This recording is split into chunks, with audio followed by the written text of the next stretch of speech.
is the holding area of memory, where all details will be registered, the story hoard rummaged, and the account of a life entered in the archive. Then you realize that this chamber stretches infinitely on all sides. You now see you are in a glazed capsule, as if you were a ship and the room a bottle, and all around, multiplied as far as you can see, as if in mirrors set at slight angles to one another, more presences are thronging. You realize the glazed vessel is humming. Those who have come through before you are passing on information to one another. It's a memory palace. The figures evoked in these testimonies cast a shadow on the floorboards, or leave a hollow in a bed they've just quitted. A door will close quietly. Footsteps begin to move away, as voices rise and fall from rooms on the other side of the glass. The stories need a stenographer, because that was what such a recording angel was called in the period when this inventory was made. Now she might be using a small handheld device or an app on a phone. Of all the rivers in eternity, the best known is Lethe, flowing with water that wipes away the past and sinks you into a deep, blank sleep, but also consigns you to be forgotten. Some of the dead are content with this, because forgetting what they were and what they did is soothing. But there's another river, which was not known to the ancients, and has remained much less mapped by the more recently departed, and it is called Unoe, meaning good memories or good mind, and fewer characters in stories or in real life can reach it. The story you tell will prompt the angel who hears you to bathe you in one or the other. Neither is a punishment. It is a form of bliss to forget, and happiness follows bathing in Unoe, the waters of good memories. To be given a bath in both, as Dante imagines in the earthly paradise where Matilda sings in a flowery meadow, brings with it the deepest happiness.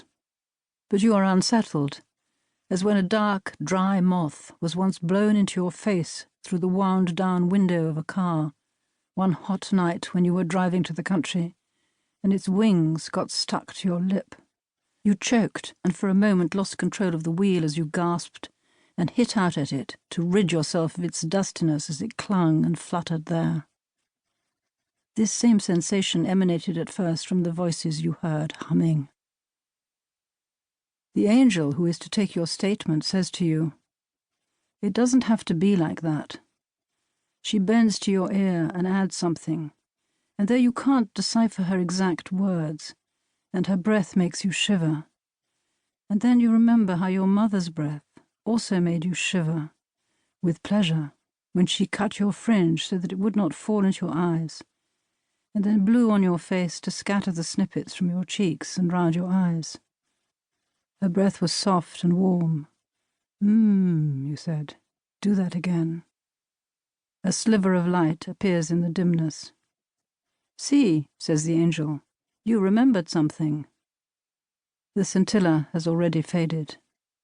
"Try and remember," she says again.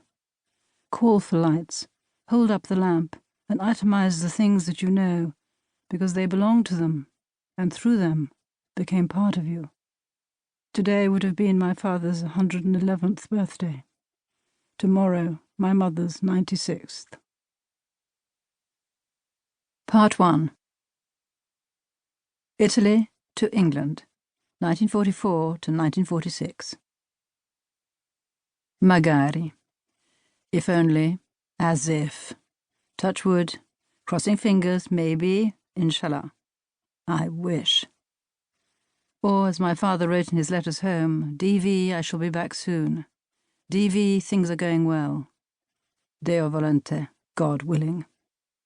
Magari turns up sprinkled here and there in the flow of Italian colloquial speech, especially in the south among Neapolitans and the region of former Magna Grecia, for it most likely derives from the Greek makarios, which means blessed, lucky.